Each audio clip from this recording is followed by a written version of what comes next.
नमस्कार, मैं सुनीति गिरी और आप देख रहे हैं 2PM न्यूज। दोस्तों, भारत में घोटालों की एक लंबी चौड़ी लिस्ट है जिसमें 2G स्पेक्ट्रम घोटाला, कोल घोटाला, कॉमनवेल्थ घोटाला, खनन घोटाला जैसे कई प्रमुख नाम जो है वो शामिल है इन लिस्ट में। लेकिन इन घोटालों ने दोस्तों देश को हिला कर रख दिया था और अब इस सूची में एक और घोटाला जुड़ गया है जिसे शिक्षा घोटाला कहा जा रहा है। ये घोटाला देश के युवाओं के साथ हो रहा है, सबसे बड़ा स्कैम है। इस मुद्दे को उठाना बहुत जरूरी है दोस्तों, क्योंकि पिछले 5 सालों में 41 पर्चे लीक हो चुके हैं, जिसमें 2 करोड़ से अधिक जो परीक्षार्थी हैं उनका जो भविष्य है वो अंधकार में डाल दिया गया। नेशनल टेस्टिंग एजेंसी यानी कि NTA जो देश भर में परीक्षाएं आयोजित करती है, उसके पास अपने कर्मचारी होते हुए, अपने संसाधन होते हुए भी परीक्षाएं आयोजित करने का जो ठेका है वो प्राइवेट कंपनियों को दे दिया जाता है। इन कंपनियों की कोई जवाबदेही नहीं होती, जिससे पारदर्शिता और ईमानदारी पर सवाल उठते हैं। फरवरी में हुई यूपी कांस्टेबल भर्ती परीक्षा इसका ताजा उदाहरण है दोस्तों, जिसमें परीक्षा का ठेका एक ब्लैक लिस्टेड कंपनी को दिया गया था। झारखंड में इस परीक्षा से जुड़े कई लोग गिरफ्तार हुए, जिनके पास जले हुए पर्चे और बुकलेट मिले थे, जो हजारीबाग के परीक्षा केंद्र के सीरियल नंबर से दोस्तों हूबहू मैच करते थे। झारखंड से गिरफ्तार किए गए लोगों में 2 प्रमुख आरोपी संजीव मुखिया और उसके सहयोगी चिंटू और पिंटू शामिल हैं, जिन्होंने पेपर प्रिंट करवाए और छात्रों को उपलब्ध करा दिए। पटना पुलिस ने एक हॉस्टल में जो छत पे गए थे जब वो, तो उन्हें भी कुछ कागज और बुकलेट मिली जो हजारीबाग के परीक्षा केंद्र के सीरियल नंबर से हूबहू मैच करते थे।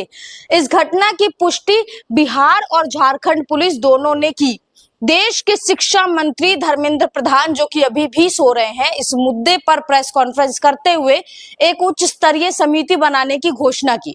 उन्होंने कहा कि छात्रों के हित और उनके उज्जवल भविष्य को सुरक्षित करने के लिए और उसको सुनिश्चित करने के लिए एक शीर्ष प्राथमिकता दी जाएगी। सरकार का वादा है कि परीक्षा होंगी उसमें पारदर्शिता होगी, उसमें त्रुटि रहित होगी, निष्पक्ष होंगी। हालांकि नैतिक जिम्मेदारी की बात करने के बावजूद पेपर लीक होते हैं और पेपर लीक होने वाली घटनाओं पर सरकार की कार्रवाई सवालों के घेरे में आती है।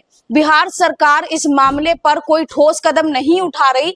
परीक्षा के दौरान पकड़े गए जो छात्र हैं, उनके जो माता पिता है, कबूलनामा जारी किया, लेकिन सरकार ने इस पर भी कोई कार्रवाई नहीं की। पुलिस की जांच और फाइंडिंग पर भी सरकार ने प्रेस कॉन्फ्रेंस नहीं की, जिससे ये सवाल उठता है कि आखिर इस घोटाले के लिए जिम्मेवार कौन है। दोस्तों, इसका जवाब अभी तक नहीं आया। ये जो घोटाला केवल प्रशासनिक विफलता ही नहीं बल्कि राजनीतिक जिम्मेदारी की भी कमी को दर्शाता है। यदि देश की शिक्षा प्रणाली को आउटसोर्स करके प्राइवेट कंपनी के जिम्मे छोड़ दिया जाए, जिनकी कोई जवाबदेही नहीं है, तो इसके लिए जिम्मेवार कौन होगा? क्या इसका जवाब है सरकार के पास? जांच आर्थिक अपराध इकाई द्वारा भी की जा रही है और ये तथ्य सामने आ रहा है कि तत्कालीन उप मुख्यमंत्री और पथ निर्माण मंत्री की जो भूमिका है वो संदिग्ध है। शिक्षा घोटाला केवल परीक्षा तक सीमित नहीं है, बल्कि ये पूरे देश की शिक्षा प्रणाली को प्रभावित कर रहा है। परीक्षाओं का लीक होना केवल छात्रों का भविष्य को ही नहीं बिगाड़ रहा है। ये जो परीक्षा लीक होती है, जब परीक्षा लीक हो रही है, इससे सिर्फ बच्चों का भविष्य नहीं बिगड़ रहा है, बल्कि जो देश की साख है उसको भी नुकसान पहुंच रहा है। परीक्षा का पारदर्शी और निष्पक्ष होना बहुत जरूरी है ताकि छात्रों को उनकी मेहनत का सही फल मिल सके। इस घोटाले से साफ है दोस्तों कि देश की परीक्षा प्रणाली में बड़े सुधार की जरूरत है। परीक्षाओं का आउटसोर्सिंग करना और प्राइवेट कंपनियों पर निर्भर रहना एक गंभीर समस्या है। सरकार को ये सुनिश्चित करना चाहिए कि परीक्षा प्रक्रिया में किसी भी तरह की जो धांधली है वो ना हो सके और इसके लिए सरकार को कठोर से कठोर कदम उठाने चाहिए। लेकिन क्या सरकार उठा रही है? इस घोटालों का सबसे ज्यादा जो असर पड़ा है वो छात्रों पर पड़ा है। परीक्षाओं का लीक होने की खबरें जो है उनके मनोबल को तोड़ती है, उनके भविष्य को अंधकार में डाल देती है। छात्रों का परीक्षा प्रणाली पर से विश्वास उठ जाता है, जिससे उनकी मेहनत, तैयारी के साथ साथ उनकी जिंदगियों पर भी दोस्तों असर पड़ता है। शिक्षा घोटाला केवल एक प्रशासनिक समस्या नहीं है, बल्कि ये देश के युवाओं के भविष्य के साथ खिलवाड़ है जो साफ तौर पर सरकार के द्वारा किया जा रहा है। इसे रोकने के लिए सरकार को कठोर कदम उठाने होंगे और परीक्षा प्रणाली में सुधार करने होंगे। केवल उच्च स्तरीय समितियों का गठन करना और बयान देना पर्याप्त नहीं है। सिर्फ माफी मांग लेने से कुछ नहीं होगा, बल्कि जमीनी स्तर पर सरकार को ठोस कार्रवाई की आवश्यकता है और ये चीज करनी पड़ेगी। परीक्षाओं की पारदर्शिता और निष्पक्षता सुनिश्चित करना सरकार की प्राथमिकता होनी चाहिए, ताकि छात्रों का भविष्य सुनिश्चित कर सके और जो छात्रों का जो मनोबल है वो देश में फिर से उजागर हो सके। और इससे ही दोस्तों, केवल इसी चीज से देश की साख बन सकती है।